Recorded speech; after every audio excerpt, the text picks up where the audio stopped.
What's up, creatives? This is Anthony from Visuals I Am, and today I'm bringing you guys tips on how to make a cinematic music video.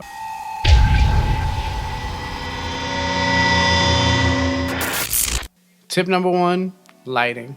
Lighting is probably the biggest mistake I made when I first started my videography journey. Honestly, I went too long and not invested. I probably didn't invest in lighting for the first 2 or 3 years. I was too busy buying camera bodies and gimbals and effects that I probably only used once. And this is definitely one of the biggest mistakes I made. What lighting will do is it'll separate you from all the other creatives in your area as well. Lighting definitely enhances the shot.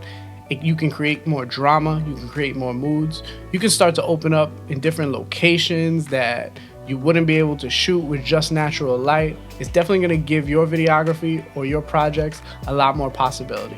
The best time to invest in lighting is now. There's so many companies out there like Aputure, Quasar, Astera that are building more and more capable LED lights at great affordable prices.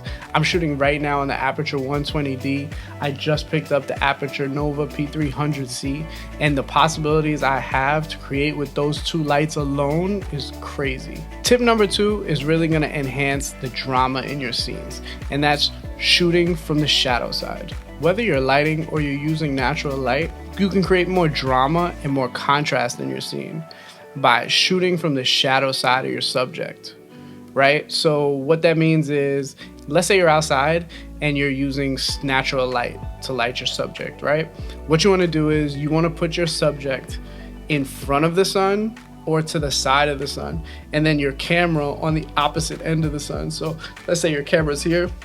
Let's say your camera's here and your subject's right in the middle. You want the sun here or directly behind, right? So what that'll do is it'll create a shadow between you and your subject, and the sun will be acting as your rim light. That'll create contrast in your image, and your image won't be as flat lighting as if you used, let's say the sun was here, you were here, and then your subject was here, right? So you're using the sun to be your key light.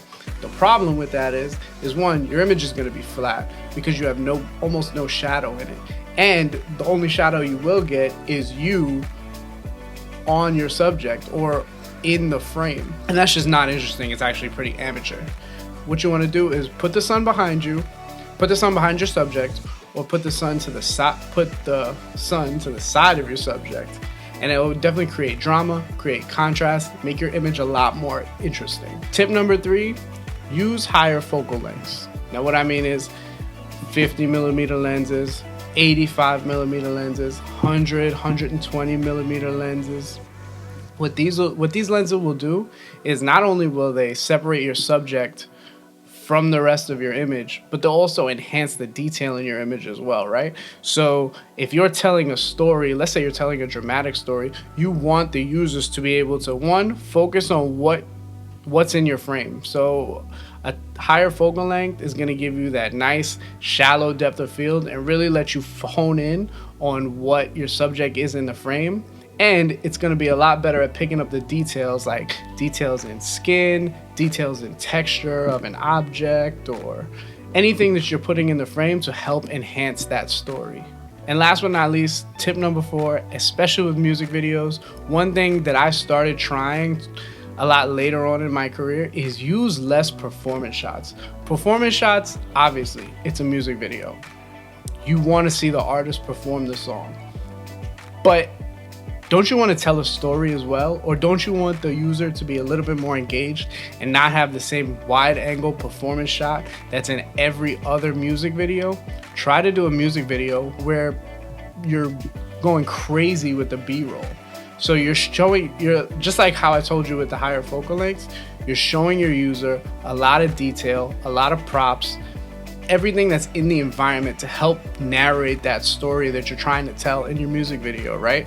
One of the biggest obstacles I had at the beginning of my music video career was I was horrible at B-roll. I would always be so focused on not having enough performance shots that I would either forget or I wouldn't think about the interesting things in my environment that I could pick up in 60 frames a second, 120 frames per second, or even 24 frames per second.